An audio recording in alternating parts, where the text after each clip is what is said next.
marvelous experience here? Yes. My goodness me. I'm so glad I showed up. I truly am. You know, things change.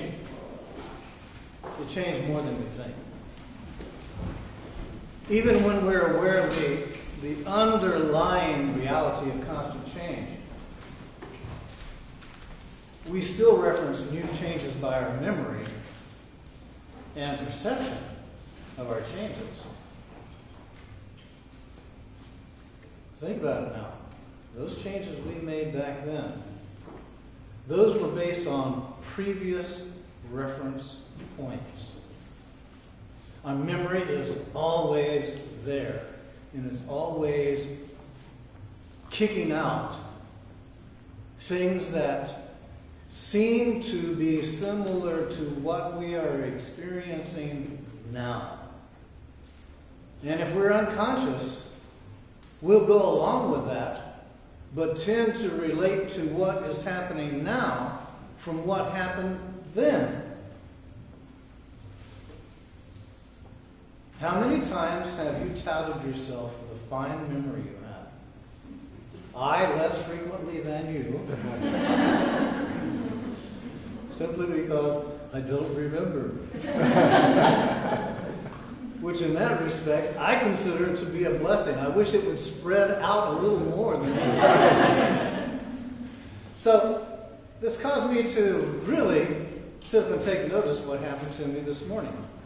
I had something that, whatever it was that I ingested, didn't really set well with me, and it was releasing the chemicals of something that had sat in the cabinet for probably a couple of months, and I thought it was fresh. But the point is that it released certain chemicals that stimulated other chemicals to be released in my memory bank. I started remembering things I couldn't believe. They were about other people, about other situations. They were about my life earlier. And the whole time, I was being challenged to stay present. The only thing that I could do that really helped me in the moment was to just look at it all as if I had walked into an old-fashioned movie house and I was watching something going on that had little to do, if nothing, with me at all. But it also caused me to realize how often I use old imprints to gauge comparative changes despite knowing that they are fundamentally of no real relevance. Think about it now. How often does your memory kick in, you start relating to things that are going on now as if your memory really is serving you well to help live now any better? In many instances, what happens is it's a very subtle but sure influence to get you to lapse back into acting out who you once were that has no relevance to who you are nor who you are becoming. Vibrational change, it's happening. Of that there is no doubt. But right now, look and see that it is creating what you might call perceptional shifts. We don't see things the same way that we used to. Our perceptions are different. And these perceptional shifts, they just don't compare to what you used to have. And the reason is because we're really entering into a different dimension. Now, this is what's new. I'll use memory. Well, I can remember when I was a kid growing up, everything seemed to be so simple, so easy. And now, my God, it's so complex you can hardly even stand it.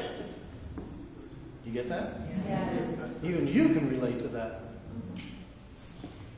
Okay, but here we are. Where we are right now, memory in that respect, that old usage, it doesn't work here. That's why letting go, detaching, is so important. The less programming we're exposed to, the better.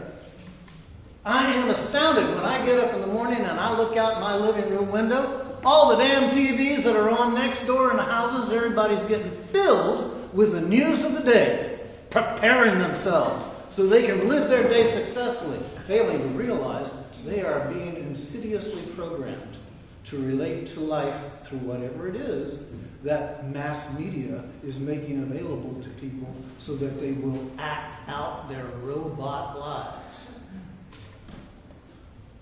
The memory reference points that we have, many of them are psychically embedded in emotion and memory clusters. We think memory is just memory? I'll say that again. The memory reference points are psychically embedded in emotion and memory clusters.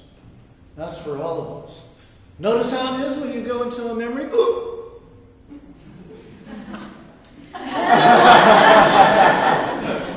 through the gamut of emotions right then and there. I was listening to a friend the other day, and the friend was going on about childhood and the things that happened and the wonderful childhood and so on and so forth. And I started thinking about my childhood and the things that happened and went on and so forth. And that's what happens when you forget. So in this book, we see that memory can be an anchor as well as a guide. You see, it's up to us to become so consciously aware that we choose to live our lives from a present tense perspective instead of from a memory perspective. Letting go in a shifting reality. This is a shifting reality.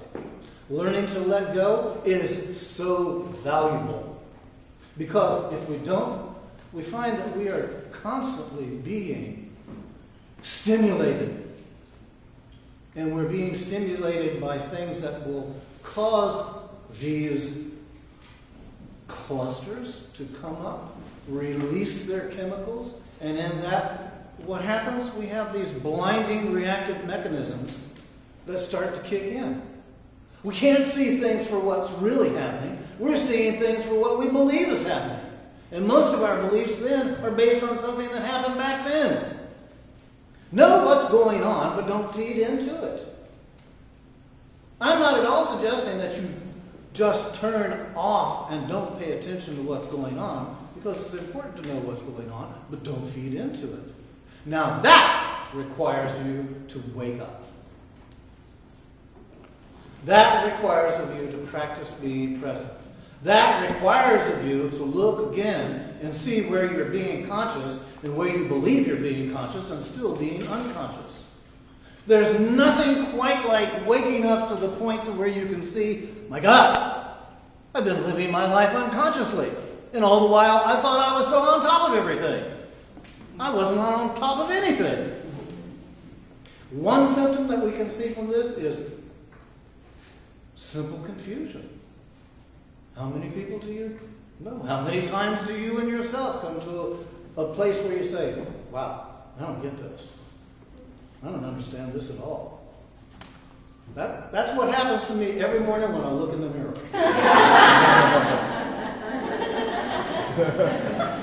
Who is this guy? I don't remember him at all. Where'd he come from? So, we are entering into times where you might say there's increasing darkness. If ever you've experienced the light, it's important to remember that you knew the light when the darkness starts to fall. One thing that you're going to know for sure is that in your involvement, conscious behavior inevitably calls upon lifestyle change. If you are trying to maintain your lifestyle, you are working against yourself. And you are constantly reminding yourself of who you used to be and attempting to live that now. A dear, dear person who was a member of our organization for years was a very good example of that, in that she was always relating to the past. The past is always better than the present. I see that with a lot of old people.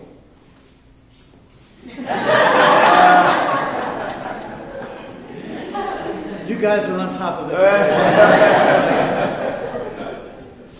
So again, conscious behavior inevitably calls for lifestyle change.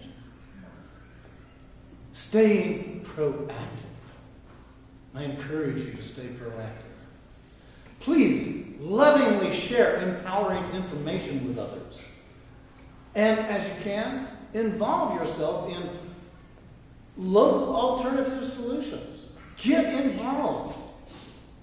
Be involved in living your life in a very positive and powerful way. In this, while we may not always agree on the definition, the spiritual is always supreme.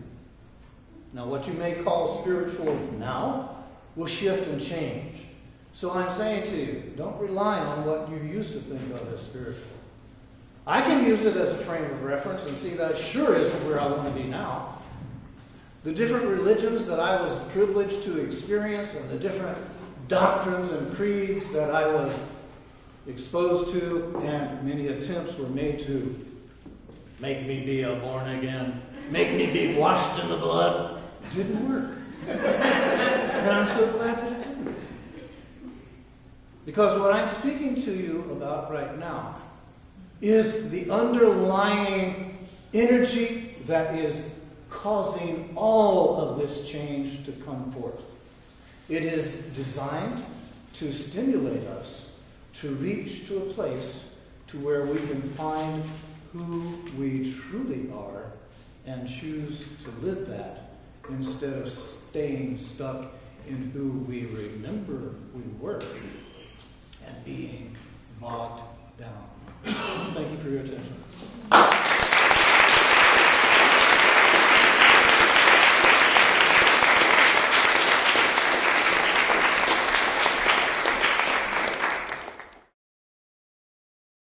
For more information about the Metaphysical Church of Enlightenment or the Rodin Foundation, please go to our website at www.rodin.org. If you have been inspired by the revelations shared in these podcasts, please donate to the Rodin Foundation's ongoing efforts to help others help themselves at www.rodin.org/donate.